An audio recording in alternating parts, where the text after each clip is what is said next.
Hello, wonderful class. Today we're going to be in class number 4, and we're still focusing on engagement. Specifically, we're going to revisit book choice a little bit, but we're also going to be talking about focus and attention and stamina. So the first thing that I want you to do is open up your journal. You're going to answer these questions in your journal. Now, if you find that you are having trouble taking pictures of your journal and uploading those to Google Classroom assignments, it's okay to do this in a Google Doc and uploading it. Just as long as you get it up there, that's all that's important. I'd like for you to use your journals because research has shown that when you handwrite things, you retain them in long-term memory better. But at the same time, there's no reason to make life harder than it is already. So you do what's best for you. So answer the following questions. Number 1, how is identity related to book choice? Number 2, when we talk about literature, what did Sims say about windows and mirrors? Number 3, explain the term multiple authentic perspectives in relationship to children's literature. So stop the video and complete that assignment, and then when you're finished, you can start the video again. Well, welcome back. So what are we going to do during this video? I'm going to read a lot of book, and you'll have a written response to that. Then there will be a mini lecture on attention, focus, and stamina. Then we're going to talk a little bit about how we assess engagement. We are going to do a strategy share activity, so have your Jennifer Saravallo Bullseye book out. And we are going to discuss reading strategies, activities, and practices, and how those are different. Your I can statements. By the end of this lesson, you will be able to describe stamina and its relationship to reading engagement. You'll be able to identify and describe reading strategies for increasing stamina. It says reader strategies there, which is also good. Describe focus and its relationship to reading engagement. Identify and describe reader strategies for increasing focus. List and describe classroom practices and activities to increase engagement. That last one on classroom practices and activities is not in your TWL chart. We will be discussing it though because you'll need this information to complete your key assessment for this course. So the read aloud. I'm going to be reading the book aloud, and I want you to open your journal and make a connection between the book and what you've learned about engagement. Which engagement skills are related to the content in this book? List 3 parts of the book that connect to engagement.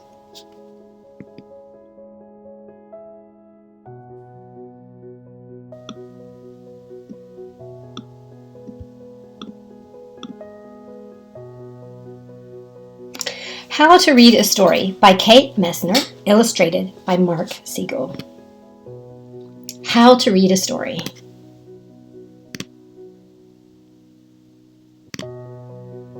Step 1. Find a story. A good one. It can have princesses and castles, if you like that sort of thing, or witches and trolls, as long as they're not too scary. Step 2. Find a reading buddy. A good one. A buddy can be older or younger, or a person your age, or maybe not a person at all. Make sure your reading buddy is nice and snuggly, and make sure you both like the book. If you don't agree, go back to step 1. Sometimes it takes a few tries to find just the right book. Step 3. Find a cozy reading spot. Outside is fun, but not if it's very cold, unless you have thick woolen blankets and hats and scarves and cups of steaming hot cocoa. And not if it's very hot, unless you have trees to shade you from the sun, a hammock to catch cool breezes, and tall glasses of icy lemonade. Inside is good. Couches are cozy, so are chairs big enough for 2. Just be careful not to get stuck. Step 4. Look at the book's cover. Can you guess what it's about? Read the title. That might be a clue. The princess, the dragon, and the robot. Step 5, open the book. This is the exciting part. Once upon a time. Read the story in a loud, clear voice, not too slow and not too fast. You can point to words if you like, but you don't have to do that. Step 6. When the characters talk, whatever's being said, say it in a voice to match who's talking. I will save the kingdom. I am the most powerful in all the land. I'm hungry for lunch. Soon the castle will be mine. Beep. Step 7. No matter what you read, hold the book so your buddy can see the pictures. Buddies get impatient when they can't see well. Step 8. If there are words you don't know, try sounding them out or looking at the pictures to see what makes sense.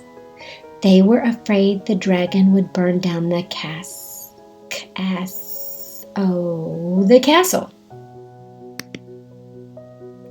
If you need a break, you can pause for a minute and talk to your reading buddy to predict what might happen next. Will the castle catch on fire? Will the princess tame the dragon? Will the robot marry the princess? Will the horse make friends with the dragon? Will the dragon eat them all for lunch? Step 9. When you get to the exciting parts, make your voice sound exciting too. Who dare disturbs me in my cave? The dragon growled. Oh dear, oh no. The robot was so scared all his metal parts rattled. What would they do?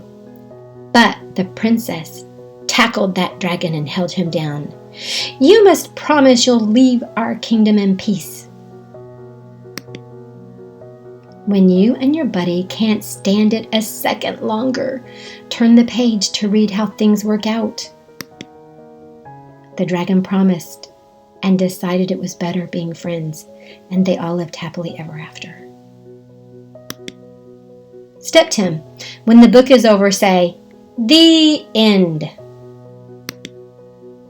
And then, if it was a really good story, go right back to the beginning and start all over again.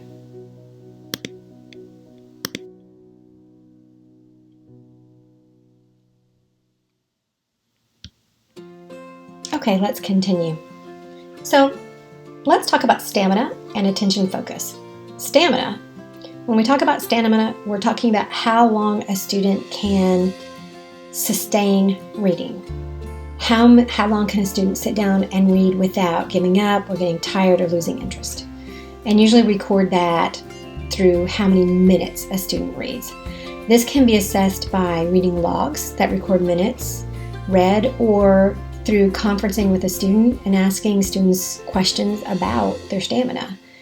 We're going to talk about that later in the lesson when we talk about Jennifer Saravallo's tool, What Can I Work On as a Reader? So attention focus. We're asking students if they're able to pay attention to what they are reading, and do they understand the purpose for reading the text and able to focus on that purpose. So, we ask students, what do you hope to get out of the reading? Are you reading for information, pleasure? We can assess this also through reading conferences. But with both stamina and attention focus, there are also observation tools that we can use, and we'll discuss that in a little bit. So let's first talk about reading strategies. So remember, reading strategies, or some people say reader strategies, these are the tools that we give to readers to improve their reading skills. So let's step back. Our big goal here is engagement. And engagement can be broken down into 3 skills: book choice, attention focus, and stamina. Those are skills that our readers have to develop in order to be engaged readers. So goal, engagement, skills are under that. And then if you break down those skills, we can break those skills down into reading strategies we give readers to improve those skills. So what I would like you to do is take out your Jennifer Saravallo book, your reading strategies book, not your writing strategies, but your reading strategies book. open it up to goal number 2, go to the table of contents for that specific goal.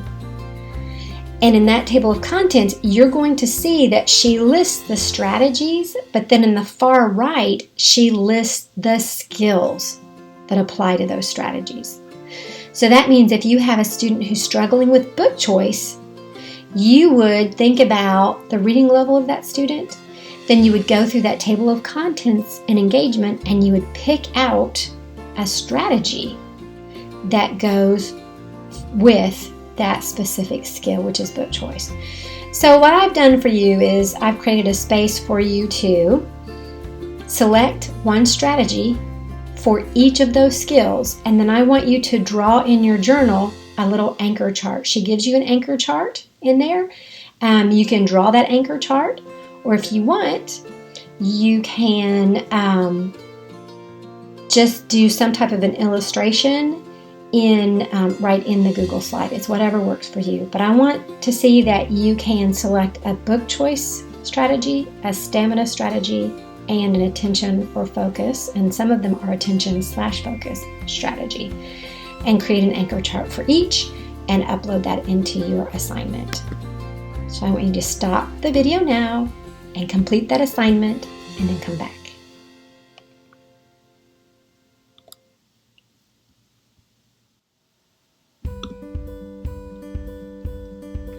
Okay, to finish up, we're going to talk a little bit about assessment and how we assess engagement, and then we're going to talk about classroom activities and classroom practices. So I'm going to escape, hit the escape key, I should say. I'm not going to escape. And if you see up here, I've already opened up all these documents. I didn't want to waste time with a blank screen while I tried to upload each of these. So let's first look at our interest inventories. So we have a primary and we have an intermediate. So this is for the primary. So this is a reading interest inventory, and so there's a happy face, a sad face, and a not so sure face. So that's yes, I always do this, no, never, and not sure sometimes. You can read through that because you'll have access to a copy of this. My favorite book is, my favorite reading series is, my goal this year is, and so that's a little bit of and also we have different genres for young children here. This is the reading interest inventory that you did in class. This is the interest inventory. There's a lot of alliteration going on there. This is the interest inventory that you'll be completing with a student for the first part of your key assessment. So that's the reason I had you practice it. If we look at reading logs, Sarah Kelsey, Ms. Kelsey, is the creator of this log. So when we're talking about reading logs, we're assessing stamina, and she's also assessing something else here, which is how the students are reading the book.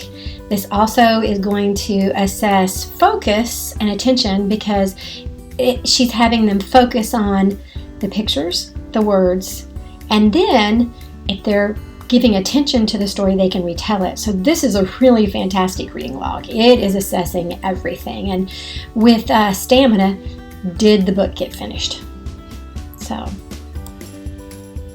if we go back here, this is a reading log that Sarah Kelsey also developed, and this is for students who are reading chapter books. So the date and the stop page.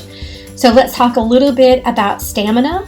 In the earlier part of the presentation, I talked about stamina. Usually, whenever I would assess stamina, I would assess it with number of minutes read.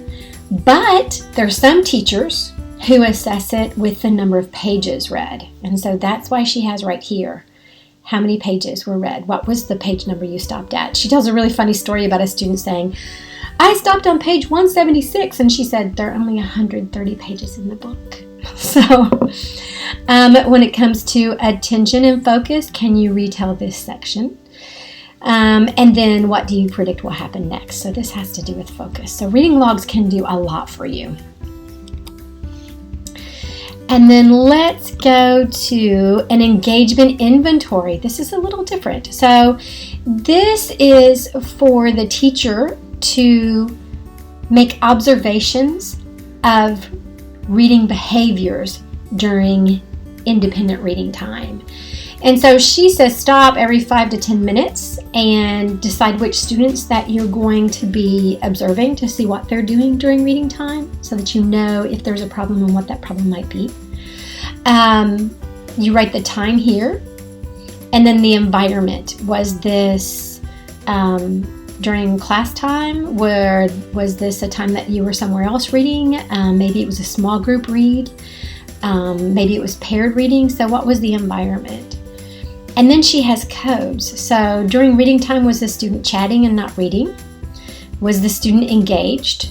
And was the student smiling or happy when they're reading, or they look really unhappy?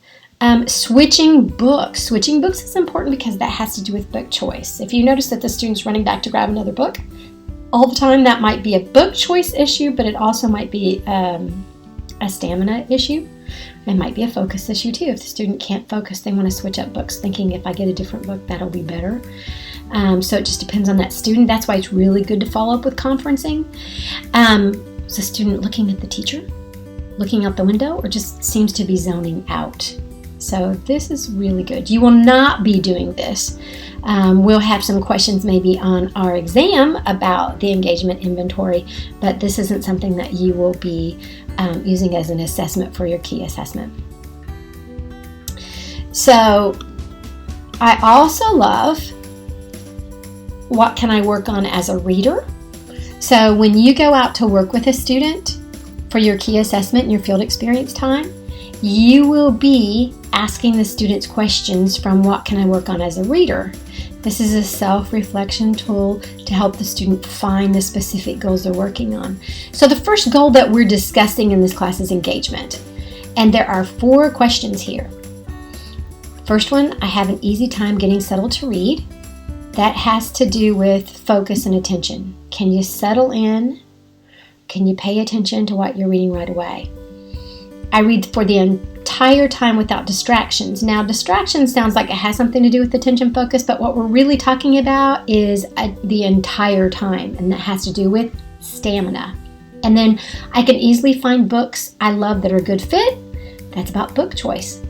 So we have with this one assessment all 3 different skills within the engagement goal. All right, and so you have the student respond, yes, always, kind of, sometimes, no, never. And then just the attitude towards reading. I love to read. So let's go back. Those are your assessments, and you will have this slide in your student, your in-class assignment. So let's talk a little bit about the difference between classroom activities and classroom practices and how those are not the same thing as reader strategies or reading strategies. Classroom activities are what you do as a teacher with all your students to improve reading performance. And this is an activity you might do once or multiple times. You're doing it with the students. It's a classroom activity. Classroom practices are what you do to manage your reading time. How do you organize your library to increase book choice? How do you manage your reading logs and observation times with your students? So these are not the same thing as reading strategies. Reading strategies are those tools you give to readers to improve their reading. Let's talk about some examples. Classroom activity. A ribbon cutting ceremony for a classroom library is a fun classroom activity. So when students demonstrate that they have mastered the strategies for book choice and have increased their attention and focus, the class has a big ribbon cutting ceremony to celebrate the opening of the classroom library. Maybe you have snacks and you say, now the library is open, you can come and choose any book that you want here in our classroom library. A classroom practice. For book choice, you might label your book, and I highly recommend you do this. Label your book bins in your library by genre and topic to help students find the books they like. So they've done a student inventory, a reading inventory, and you've had a discussion about that inventory with a student, and maybe you've talked about what kind of reader are they. So we did the I'm a kind of reader who activity, and so that helps a student select a book. So now to help that student quickly and efficiently select a book, you're going to make it easy to find the books they like. You might also place a label inside the book cover to indicate the level of difficulty. And we're going to discuss more about this in the next class, but it's not just all about reading level. But if a student's looking for a just right book and doesn't want to try to work on a book too hard, too difficult during that time, that's up to that student. We really believe in student choice. So that's it for this lesson. Go ahead and make sure you've completed the assignments, the in-class assignments that I've given for the video, and make sure that you turn those in so they can be graded. You can also go back to your TWL chart. You now have new I can statements that you looked at. So go back into the TWL chart now. That's the last assignment that you have. And go back to the I can statements from the beginning of the video. And I want you to type in what you learned from this video so far. And I will see you in synchronous class. Bye-bye.